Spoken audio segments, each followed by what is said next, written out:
Hey Adventurers, so today is going to be a book tag. a book tag, yes. This is the finally fall book tag. We were actually tagged last fall by Liam from Liam's Lyceum, and fall was over for us by the time we got tagged in, so we pushed it off till this year, and fall's actually about over for us again this year by the time we're filming it. But it hasn't technically ended, so hopefully this video will go up before the season known as fall technically ends on November 21st or something like that. So let's get right into these questions. Question 1. In fall, the air is crisp and clear. Name a book with a vivid setting. The book I chose for this is Dune, just because you dive so deeply into this world, and while it can seem kind of like a simple setting, it's, you know, the sand, the dust, the heat, the dryness, it's also important to the plot that I think it comes across as a very clear setting. Yeah, I agree.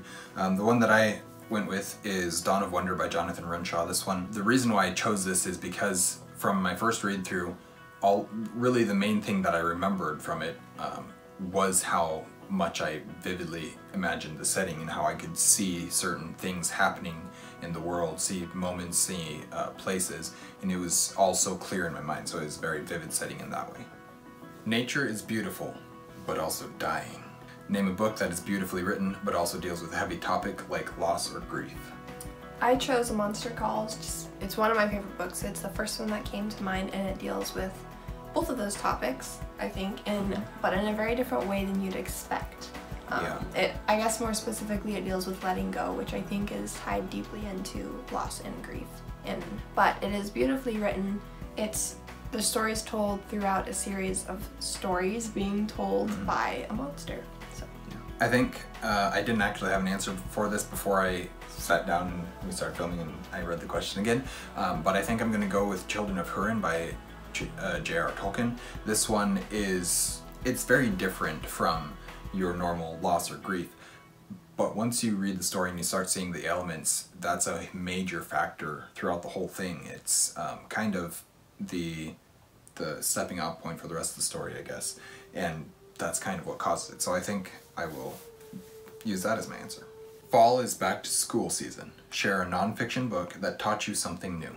I chose The Halifax Explosion just because that's the nonfiction book I read this year that really stuck with me and I enjoyed the most. I learned a lot about the Canadian-American relationship during that time period. I think it's been too long since I last read a nonfiction to actually have a good answer for this. I was going to say something about An Actor Prepares by, I don't know, Stanislavski, I think is who wrote that one. But it's been so long since then that I don't remember if that's even a nonfiction or not. So if it is, then I'll say the idea of being able to, whether or not this works for you or you should use it in all instances, but the idea that you are able to, for example, you need to be able to laugh. So you reach into your own experiences and find something that was very, very funny that just really made you laugh and pull on that experience to bring that emotion back to the forefront and help you to laugh more realistically. That type of thing which I don't know what this is called, I'm not that smart of an actor, but it's that idea I appreciate it, and I think that was a lot of what was in that. I think I learned that from that book. I'm not sure though. In order to keep warm, it is good to spend some time with the people we love.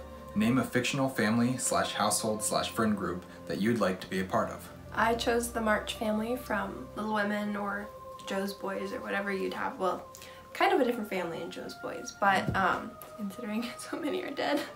But Little Women, the March family, it's such a sweet home to read about, and I love how realistic it is with the contentions between the sisters as you would have, but still there's so much love in that home, and it's a very sweet story and place to read about. Mine's gonna come from Lord of the Rings. Unsurprisingly. We both turned to our favorite stories, which is interesting. I think that I'm going to go with the Hobbits. Frodo, Sam, Merry, Pippin, and Fatty. All 5 of those characters. Frediger is his name. Frediger Bolger, but he goes by Fatty, and everybody calls him Fatty. And it's a term of endearment in Hobbitland, in the Shire. No, it's just a nickname for him. Body shamer. But that friend group is so tight, and it just gets even more close throughout book throughout the Lord of the Rings and the events that happened there. It's hard for me not to say that friend group. The colorful leaves are piling up on the ground. Show us a pile of fall-colored spines. I think we're gonna hate ourselves if we have to go take a picture after this. I think we should just get like 3 fall-colored spines. Okay, I've got a couple I'll grab. Okay. Okay. Ready? Here we go. There's our... This is such a weird question because like we didn't choose these books based on the merits of their content. So have you even read all those? Have you read any of those? I've read that one. I've read Harry Potter and the Deathly Hallows. But Rune Lords is very fall. It's all fall colors and I like that one. I do actually like all of these except for this one. Well, I mean it's okay, but... Anyways, what's the next question? Fall is the perfect time for some storytelling by the fireside. Share a book wherein somebody is telling a story. I had to think really hard about this one, and I was like, well, I guess The Book Thief, because it's from the perspective of Death, who's telling a story. But then we talked about A Monster Calls, and I was like, oh, that's probably a better answer, because the monster tells stories within the book, which is what I was thinking. I just couldn't come up with an answer for. I mean, I could also use Lord of the Rings again, because Aragorn tells stories all the time. But my answer was going to be, and still will be, Talendor's Guest by Charles McGarry. This one is basically, the premise is a wizard sorcerer guy gets trapped in a dragon's lair and has to tell the dragon stories in order to survive. And so he tells a bunch of stories in it. And it's very Scheherazade-esque. The nights are getting darker. Share a dark and creepy read.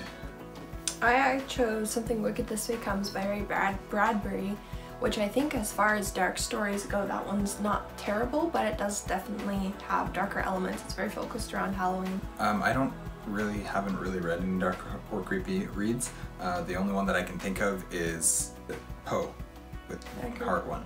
Edgar Allan Poe. Telltale Heart by Edgar Allan Poe. That one I read. That one's rather creepy.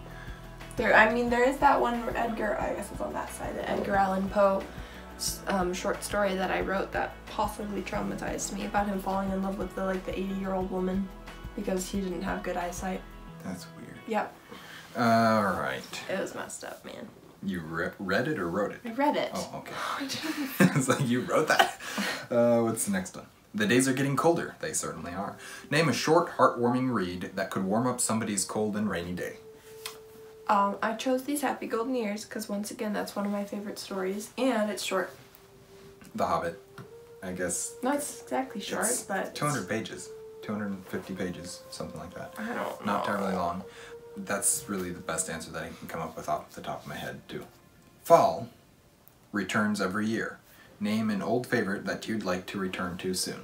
Probably Little Women, just because I could see myself reading that again sometime soon. It's one of my favorite stories, so I enjoy rereading it. Well, The Hobbit is going to be would be the answer for this one, especially since I'm actually going to return to it soon. But I will choose to do a different one, and that is Sir Gawain and the Green Knight, because I'm going to return to that one very soon too. And I've read it twice now, or maybe three times. I don't know. I've read it twice recently, and it's rapidly become one of my favorite Arthurian stories, as well as just my favorite stories in general. And fall is the perfect time for cozy reading nights. Share your favorite cozy reading accessories.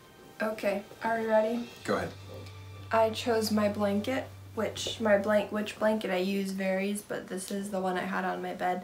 Actually, I use that one. If I'm sitting downstairs, which is when I normally sit just to sit and read, it's downstairs, and that's with a different blanket. If I sit in my chair upstairs, I use this blanket because it's already on my chair, and if I'm in my bed, it's this blanket or one of my other 4 that I have on my bed. The thing that I use is my blanket. It's this is really the one that I use most of the time because it's the only one really my only one that I have. But I usually end up wrapping it around myself like a cloak and just swaggering around all day because it's fun. But then I also I wear it pretty much all fall long when I'm at home. And I also have a cup because I like to drink coffee or cocoa or something like that. And, well, this is Emo. Emo doesn't join me most of the time, but if I'm in my room, I suppose she's there. Yeah, she. And the last question is, or last prompt I guess, is spread the autumn appreciation and tag some people. So I just scrolled through my list of channels that we're subscribed to, and I'm going to say Boiled Jellyfish, Book Buds, and David Wiley, we'll do him. So those are the 3 people that we're going to tag for this one. Thank you guys for watching an Erudite Adventure. We post videos every Monday and Thursday. We have our social medias linked in the description down below, and we'll see you guys again soon. Stay warm.